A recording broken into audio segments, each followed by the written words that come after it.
Olá, graça e paz de Cristo Jesus sobre a tua vida, sobre a tua família, sobre todos os seus e sobre todos nós, né? Nesse momento que estamos iniciando mais uma gravação e uma transmissão, que seja um momento de bênção para você, para a sua família, esse momento que estamos vivendo crítico de quarentena, de isolamento social.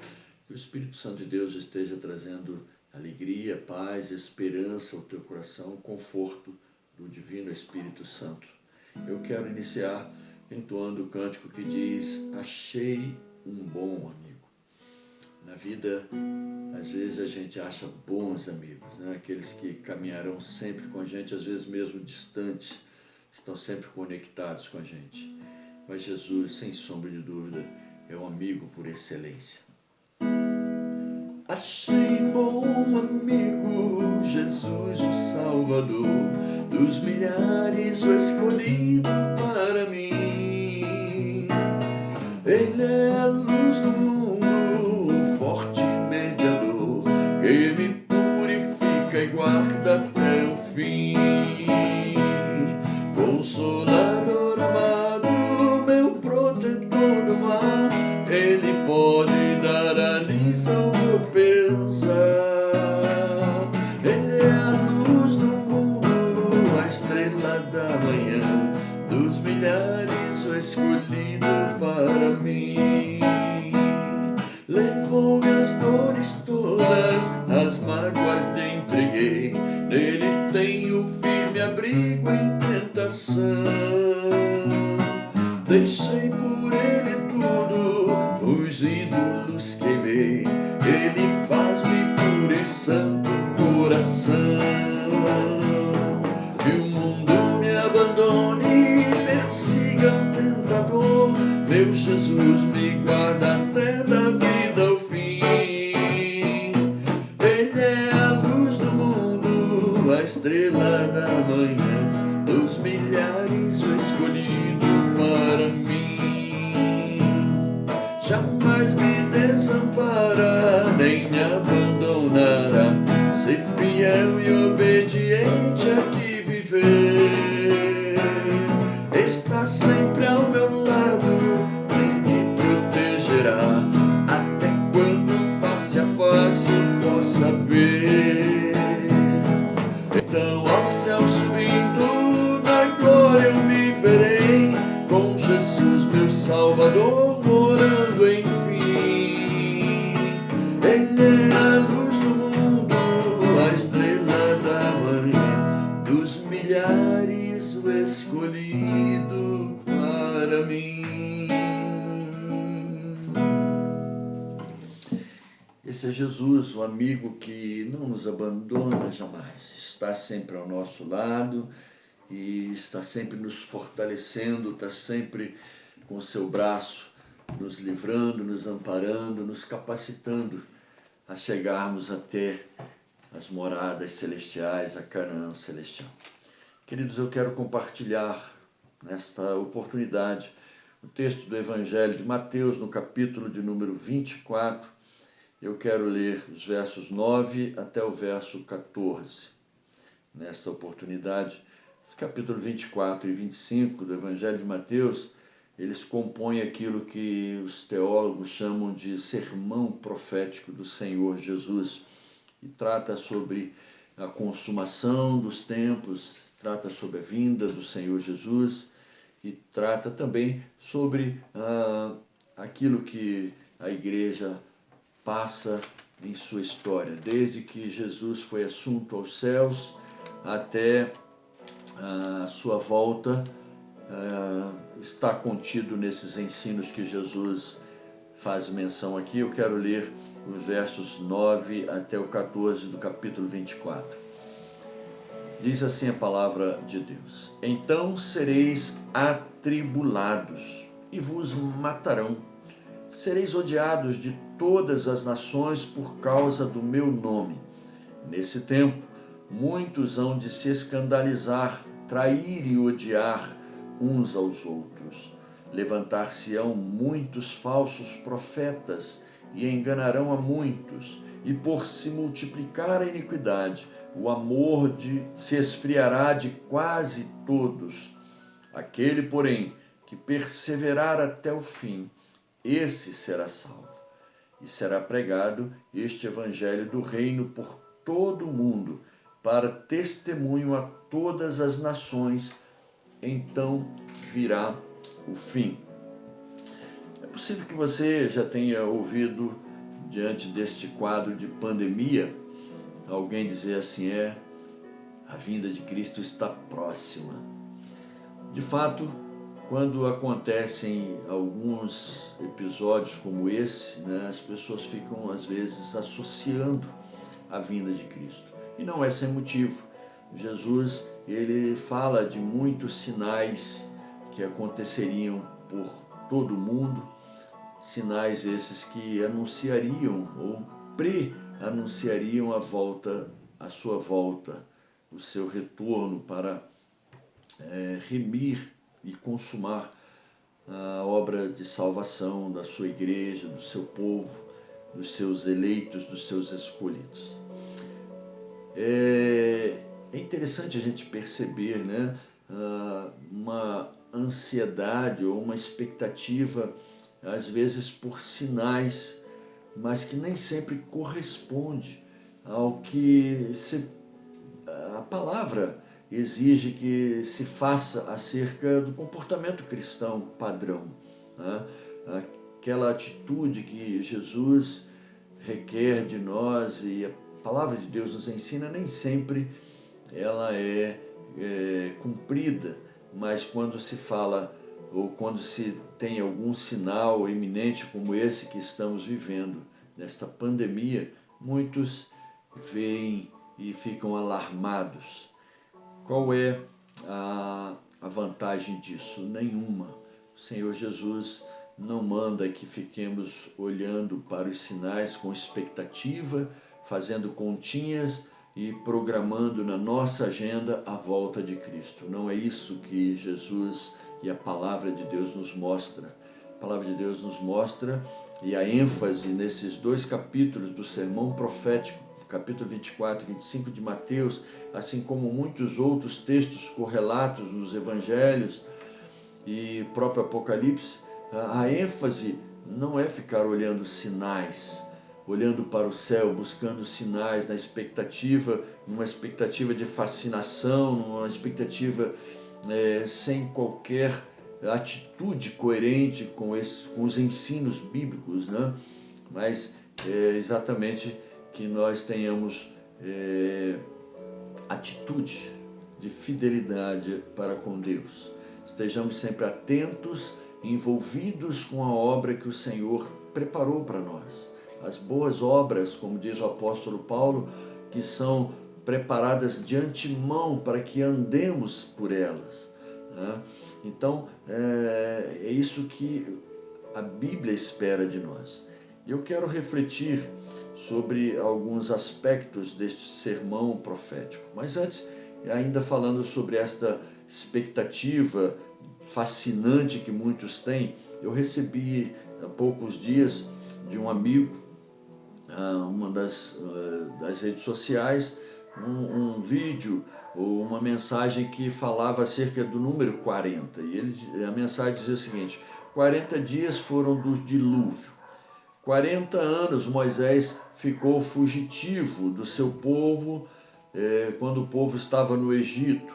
40 dias Moisés ficou no monte recebendo as tábuas da lei. 40 anos o povo peregrinou no deserto rumo à terra prometida.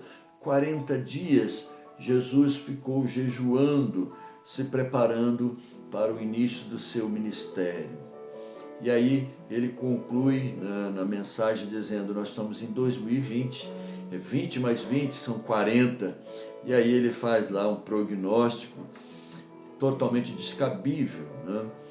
O que precisamos, queridos, atentar, toda a Escritura ela é muito clara e mostra para nós não temos que ficar fascinados por coisas extraordinárias que acontecem. Temos que estar envolvidos na obra que Cristo preparou para nós, né?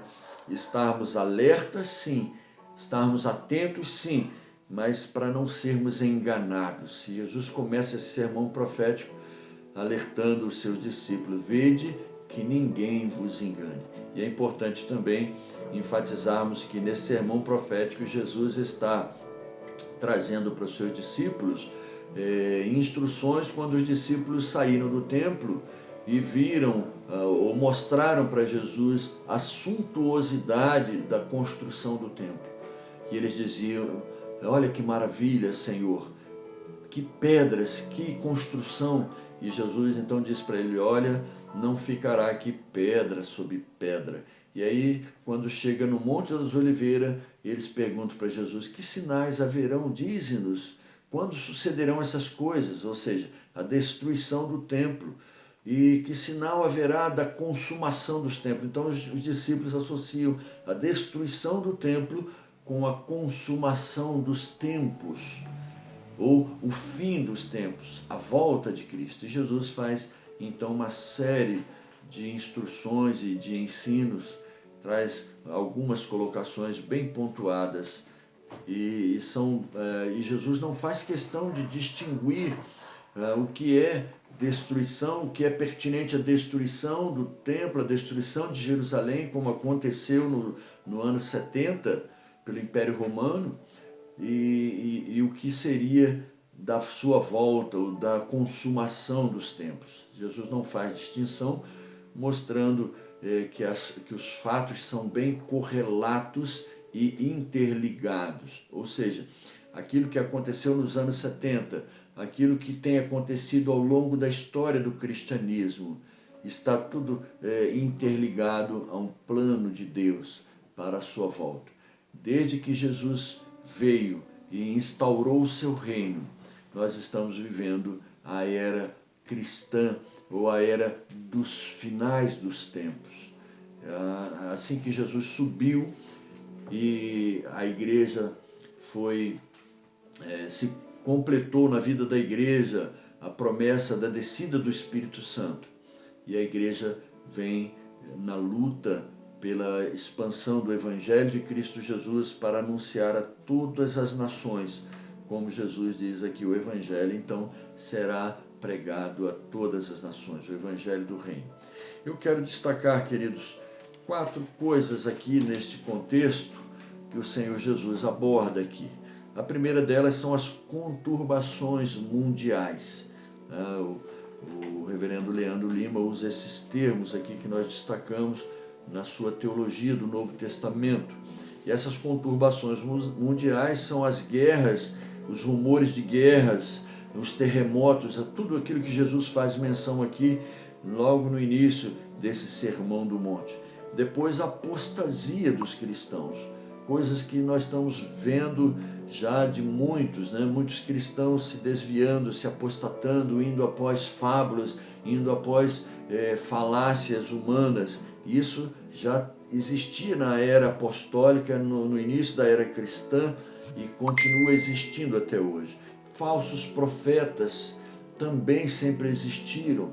Paulo alerta aos presbíteros de Éfeso que após a partida dele, está lá no capítulo 20 de Atos, apareceriam no meio do rebanho lobos, os falsos profetas vestidos de ovelhas, lobos vorazes, procurando destruir o rebanho ou procurando trazer divisão no rebanho.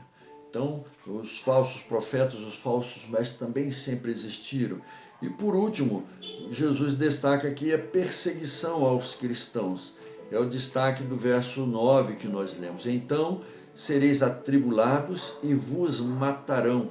Sereis odiados de todas as nações por causa do meu nome. Creio, queridos, que este é principal a gente entender isso, não é? Muitos cristãos vivem os ensinos de muitos falsos mestres, de falsos ensinos que pregam um evangelho de facilitações, um evangelho de sucesso, o evangelho de conquistas, o evangelho de riquezas, enquanto a Bíblia mostra para nós um evangelho de renúncia, o evangelho de lutas, um evangelho de perseguição. É isso que Jesus está destacando: sereis odiados de todas as nações. Ou seja, o cristão ele vive na contramão das propostas que este mundo oferece para nós. Precisamos estar atentos a isso.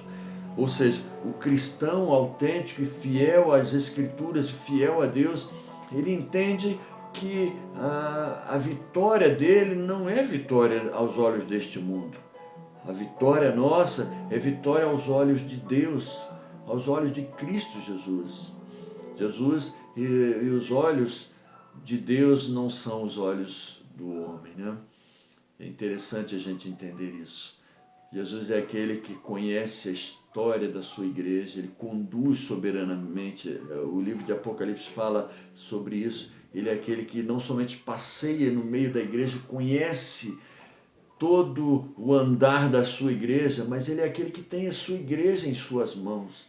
Ele é aquele que tem o livro da vida em suas mãos. Ele é aquele que abre os selos e tem a história contada em cada um daqueles selos, em cada passo que é dado ali no livro do Apocalipse. A história da igreja está nas mãos de Cristo Jesus.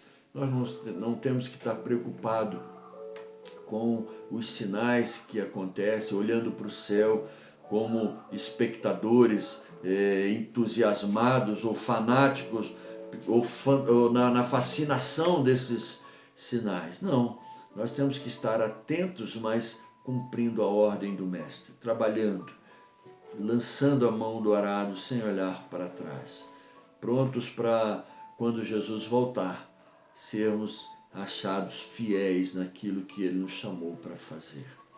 Não temos que ficar olhando para os sinais que acontecem e ficar na expectativa, fazendo conta para ver se Cristo virá hoje, se virá amanhã, se virá esta noite.